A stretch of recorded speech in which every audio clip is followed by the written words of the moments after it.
3 दिन का फाका। सैयदा फ़ातिमा ज़हरा को नबी अकरम सल्लल्लाहु अलैहि वसल्लम से बहुत ज़्यादा मोहब्बत थी।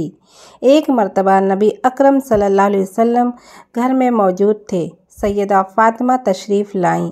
आका सल्लल्लाहु अलैहि वसल्लम ने आपसे पूछा कि कैसे आईं। आपने अपने दुपट्टे का एक पल खोला और उसके अंदर आधी रोटी थी।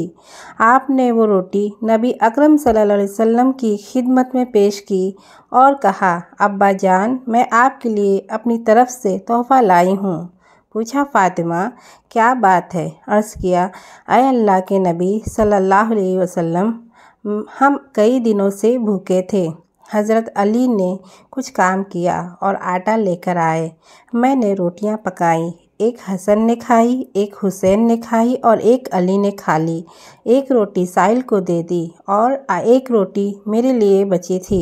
अब्बा जान, जब मैं रोटी खा रही थी तो दिल में ख़याल आया, फ़ातिमा तुम बैठी रोटी खा रही हो, पता नहीं तुम्हारे अब्बा हुजूर को कुछ खाने को मिला या नहीं, इसलिए मैंने बकिया आधी रोटी कपड़े में लपेटी और आपकी खिदमत में ले आई हूँ। अब्बा हुजूर, मैं आपको ये हदिया पेश कर रही हूँ, उसको कबूल फरमा लीजिए। नबी अकरम सल्लल्लाहु अलैहि वसल्लम ने फरमाया, फ़ातिमा, मुझे कसम उस ज़ात की जिसके कब्ज़े में मेरी जान है, आज 3 दिन गुजर गए, तेरे बाप के पेट में खाने का कोई लुक़मा नहीं गया।